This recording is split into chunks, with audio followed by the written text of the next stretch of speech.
I think these directors got the shaft and got canceled with the slap and then with Batgirl. These are incredibly talented men. I want to know what happened with Batgirl. This came up.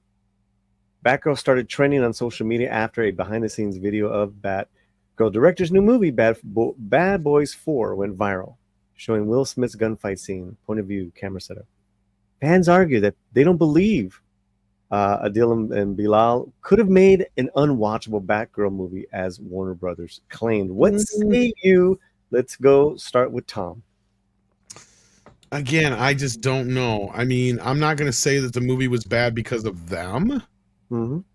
You have to understand that this movie meant more than just the story it was, from my understanding and the understanding of a few other people, and as we Mm-hmm. reported.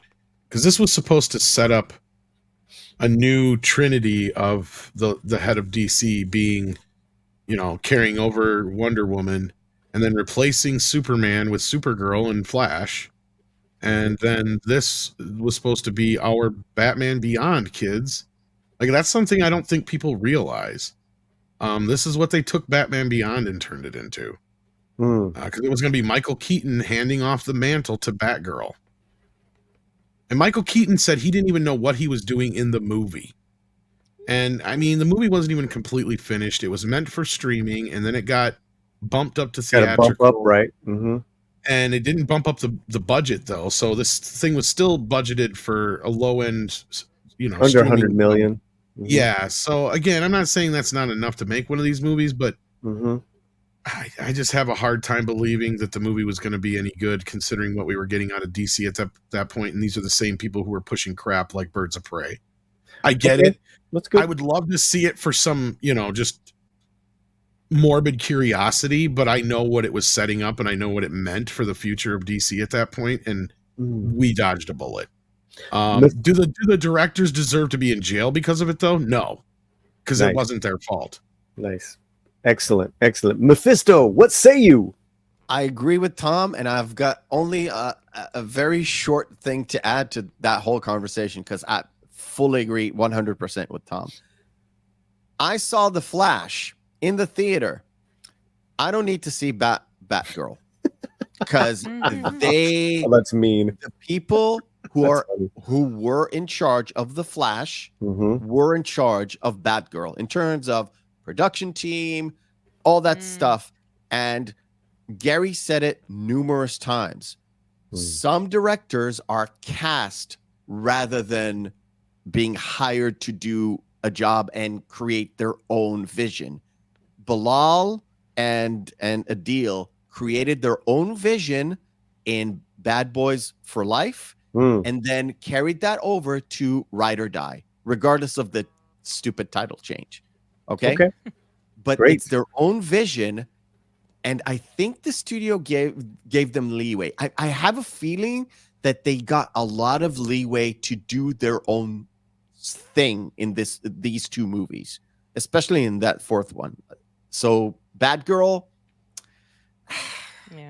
being canceled is just a massive thing. I don't think they got canceled. I think they were not at fault for Batgirl. I don't think so. Good. I really Fair don't enough. think so. Thanks, brother. Sin. I did not realize that they had actually directed this movie, the Batgirl movie.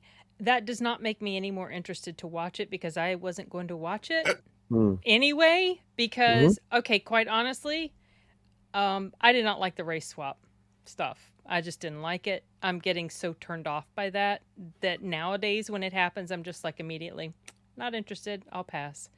So I wasn't going to watch it, but I don't think whatever was wrong with this movie, I find it really hard to believe it was because of their direction. I think, like we've already heard, it's probably because there were other powers at play that were screwing it up. So Fair enough. Great. Fletcher, what say you? Yeah, I guess for me, because they had Batgirl, but at the same time they did have Miss Marvel. They did help out with Miss Marvel on that, so it was almost like they went to two things that were panned. at the same time. And then they went back to kind of doing like indie things. I think they went to do an indie movie in France or something after that.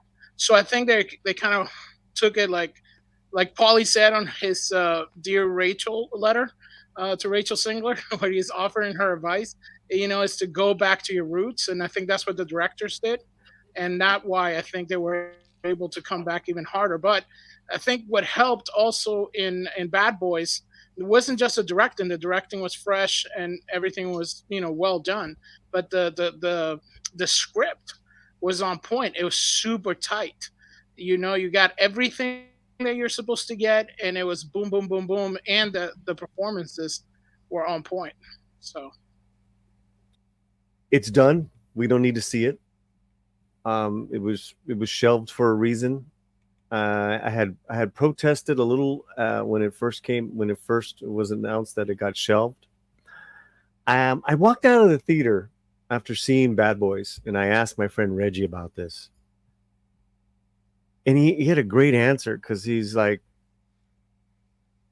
listen, there's great action directors that you give them a superhero film and it just doesn't translate as the same. Roland Emmerich. and I was like, you know what? I can't argue that. I can't argue that. And so that's how I feel about the Batgirl. I am so happy though for these two talented gentlemen, because these directors are throwbacks as far as action entertainment.